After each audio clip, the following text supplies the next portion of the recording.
Hello friends, welcome to class room studies. இன்னைக்கு கெமிஸ்ட்ரியில் நம்ம அட்டாமிக் ஸ்ட்ரக்சர் பற்றி தான் தெரிஞ்சுக்க போகிறோம். அதுக்கு முன்னாடி நம்ம சேனல் நீங்கள் சப்ஸ்கிரைப் பண்ணாமல் இருந்தீங்கன்னா சப்ஸ்கிரைப் பண்ணிவிடுங்க. அட்டாமிக் ஸ்ட்ரக்சர், இந்த அட்டாமிக் ஸ்ட்ரக்சருங்கிறது ஒரு ஆட்டத்தோட ஸ்ட்ரக்சரை பற்றி குறிப்பிடுற ஒரு தியரியாகவும் மாடலாகவும் கருதப்பட்டுருக்கு. இதை பல பேர் பலவிதமாக சொல்லியிருக்காங்க. அது என்னன்னுங்கிறத இப்போ நம்ம டீட்டெயிலாக தெரிஞ்சுக்கலாம். நம்ம ஃபஸ்ட்டு பார்க்க போகிறது டால்டனோட ஃபெயில்டு தியரி. இந்த டால்டனுங்கிறது தான் ஃபஸ்ட்டு அட்டாமிக் ஸ்ட்ரக்சரை பற்றி குறிப்பிட முன் வந்த ஒரு நபராக இருந்துகிட்ருக்காரு. இவர் ஃபஸ்ட்டு குறிப்பிடும்போது ஆட்டம்ங்கிறது ஒரு இன்டிவிசிபிள் பார்ட் அப்படின்னு சொன்னார். அதாவது ஆட்டத்தை நம்ம பிரிக்க முடியாது அப்படிங்கிற மாதிரி சொன்னார். அது மட்டும் இல்லாமல் இது ஆட்டத்தை இவர் ஒரு பவுலிங் பாலுக்கு கம்பேரிசனாக கொடுத்தாரு. அது ஒரு சாலிடாகவும் ஸ்பியராகவும் இருக்குன்னு சொன்னார். ஆனால் பின்வரும் காலங்களில் இது பொய் நிரூபிக்கப்பட்டுச்சு. ஏன்னா நம்மளுக்கே தெரியும், ஆட்டமை நம்ம நியூட்ரான், புரோட்டான் இன்னும் சேர விதமாக பிரிக்கலாங்கிறது. அதனால் இவரோட தியரி ஃபெயிலானதாக கருதப்பட்டுச்சு. இதுக்கப்புறம் இவரை ஃபாலோ பண்ணி நிறைய பேர் அட்டாமிக் ஸ்ட்ரக்சர் இப்படி தான் இருக்கும் அப்படின்னு சொல்ல வந்தாங்க. அது எல்லாத்தையும் நம்ம இப்போ தெரிஞ்சுக்கலாம். அட்டாமிக் மாடல்ஸ், நம்ம இப்போ 3 முக்கியமான மாடல்ஸை பற்றி பார்க்க போகிறோம். அது என்னென்னா ப்ளம் புட்டிங் மாடல், அப்படி இல்லாட்டினா watermelon model, Rutherford's model, force model. இதில் முதலாவதா ப்ளம் புட்டிங் மாடல், அப்படி இல்லாட்டினா வாட்டர்மெலன் மாடல். இது 1904 J.J. தாம்சன் அப்படிங்கிறவரால் ப்ரப்போஸ் பண்ண ஒரு தியரியாக இருந்துகிட்ருக்கு. அதாவது டால்டனுக்கு அப்புறம் ஃபஸ்ட்டு ஒரு டெஃபினைட்டான தியரியை கொடுத்தவர் தாம்சன் தான் சொல்லப்படுறாரு. இவர் என்ன சொன்னார்னா, ஆட்டத்தில் புரோட்டான், நியூட்ரான், எலக்ட்ரான் இது 3மே இருக்கும். இந்த எலக்ட்ரானுங்கிறது புரோட்டானோட ஒரு சீயை, அதாவது கடல் போன்ற ஒரு புரோட்டானில் எலக்ட்ரான்ஸ் எம்படாக இருக்கும், புதஞ்சிருக்கும் அப்படின்னு சொன்னார். இதுக்கு உதாரணமாக அவர் ஒரு வாட்டர்மெலனையும் ப்ளம் புட்டிங்கையும் சொன்னார். உதாரணத்துக்கு நீங்கள் ஒரு வாட்டர்மெலனை கட் பண்ணிங்கன்னா அந்த வாட்டர்மெலனில் ரெட் ஃப்ளஷ்லாம் புரோட்டானும் அதில் இருக்கிற சீட்ஸ், பிளாக் சீட்ஸ் எலக்ட்ரானும் சொன்னார். இதே போல் தான் ப்ளம் புட்டிங்னு சொன்னார். அதனால தான் இவருக்கு ப்ளம் புட்டிங் மாடல், அப்படி இல்லாட்டினா வாட்டர்மெலன் மாடல் அப்படின்னு சொல்ல வந்துச்சு. இது இவர் சொன்னாலும் இது பொய்யாக தான் கருதப்பட்டுச்சு. ஏன்னா இவரோட மாடல் எலக்ட்ரிக்கல் நியூட்ரலிட்டி ஆஃப் ஆட்டமை எக்ஸ்பிளைன் பண்ண தவறிட்டுச்சு. அதனால் இது கருதப்படலை.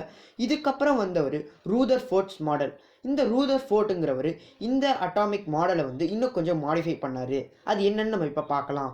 ரூதர்ஃபோர்ட் 1911 ஸ்கேட்டரிங் எக்ஸ்பெரிமெண்ட்னு சொல்லக்கூடிய ஒரு எக்ஸ்பெரிமெண்ட்டை பண்ணார். இதை அவர் கோல்ட் ஃபாயில் எக்ஸ்பெரிமெண்ட்னு சொன்னார். ஏன்னா இதில் அவர் கோல்ட் ஃபாயிலை யூஸ் பண்ணார்.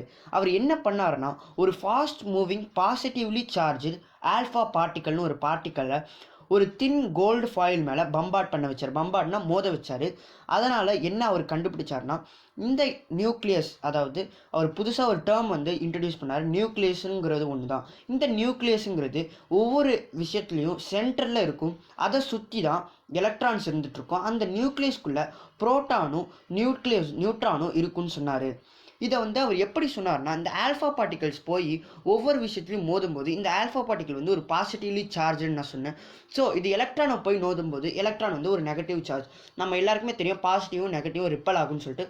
ஸோ அப்படி போன ரேஸ் ரிஃப்ளெக்ட் அதாவது ஸ்கேட்டர் ஆகுறதுனாலையும், சில ரே நியூக்ளியஸில் பட்டு அப்படியே ரிஃப்ளெக்ட் ஆகுறதுனாலையும், சில ரே அப்படியே பாஸ் ஆகி போகிறதுனாலையும் இவர் என்ன கண்டுபிடிச்சார்னா, இந்த நியூக்ளியஸுங்கிறது சென்டரில் இருக்கும், அதை சுற்றிலும் எலக்ட்ரான்ஸ் சுற்றிக்கிட்டு இருக்கும் அப்படின்னு சொன்னார். ஆனால் ரூதர்ஃபோர்ட் மாடல்லையும் ஒரு டிஃபெக்ட் இருந்துச்சு. ரூதர்ஃபோர்ட் என்ன சொன்னார்னா, இந்த நியூக்ளியஸுங்கிறது எலக்ட்ரானுக்கு சென்டரில் இருக்கும், அதே சமயம் எலக்ட்ரான் சுற்றிக்கிட்டே இருக்குன்னு சொன்னார். இந்த எலக்ட்ரான் சுற்றிக்கிட்டே இருக்கும்போது அதோட எனர்ஜி லாஸ் ஆகும் அப்படின்னு ஒரு கருத்தை முன் வச்சார். இது தவறுன்னு கருத்தப்படுது. ஏன்னா நீங்களே இமேஜின் பண்ணிங்க, எலக்ட்ரான் சுற்றிக்கிட்டே இருக்கும்போது அது எனர்ஜியை லாஸ் பண்ணும்போது நியூக்ளியஸ்க்கு பக்கத்தில் வந்துகிட்டே இருக்கும். ஸோ அவுட்டர் மோஸ்ட் ஷெல்லில் இருக்கிற ஒரு எலக்ட்ரான் அதோட 0 லெவல் எனர்ஜிக்கு வரும்போது நியூக்ளியஸை போய் சேரும். அப்படி சேர்றது ஒரு நடக்காத காரியமாக இருந்துச்சு. அப்படி சேர்ந்தால் அந்த ஆட்டமுங்கிறது ஒன்று இருந்திருக்காது. அதனால் இவரோட தியரி கொஞ்சம் ஃபெயில் ஆச்சு. இதுக்கப்புறம் இதை இம்ப்ரூவ் பண்ணுற விதமாக தான் நீல் போர் அப்படிங்கிறவர் அவரோட போர் மாடலை இன்ட்ரடியூஸ் பண்ணார். இதை அவர் 1913 குவாண்டம் தியரி ஆஃப் ரேடியேஷனை பேஸ் பண்ணி ஒரு பாஸ்டுலேட்ஸை வகுத்தார். அது என்னென்னா, எலக்ட்ரான்ஸ் நியூக்ளியஸை சுற்றுறது கரெக்டு தான். ஆனால் அந்த நியூக்ளியஸை சுற்றுற எலக்ட்ரானுக்கு தனித்தனியாக ஒவ்வொரு ஷெல் இருக்கும். இந்த ஷெல்லுங்கிறது அவர் KLMN அப்படிங்கிற ஒரு பேர் வச்சு அழைச்சார். இந்த ஒவ்வொரு ஷெல்லையும் சுற்றிட்டு இருக்க எலக்ட்ரானுக்கு ஒரு குறிப்பிட்ட அமௌண்ட் ஆஃப் எனர்ஜி இருக்கும். இந்த எனர்ஜிங்கிறது குறையும் போது ஷெல்ஸ் கம்மியாகிறதாகவும், அதே சமயம் அதிகமாகும் போது ஷெல்ஸ் அவுட்டர் மோஸ்ட்க்கு போகிற மாதிரியும் அவர் சொல்லியிருந்தார். ஆனால் இந்த மாடலும் சில தியரிஸை வந்து எக்ஸ்பிளைன் பண்ண தவறுதுனால இதுவும் அவ்வளோவா கன்சிடர் பண்ணுறதில்ல. இப்போதைக்கு நம்ம ஃபாலோ பண்ணிட்டு இருக்கிறது குவாண்டம் மெக்கானிக்கல் மாடல்னு சொல்லப்படுற ஒரு மாடல் தான். இந்த வீடியோவில் இது வரைக்கும் போதும். அடுத்த வீடியோவில் நம்ம கேத்தோட் ரேஸ் பற்றியும் ஆனோட் ரேஸ் பற்றியும் தெரிஞ்சுக்கலாம். அது வரைக்கும் ஸ்டே டியூன். தேங்க்யூ.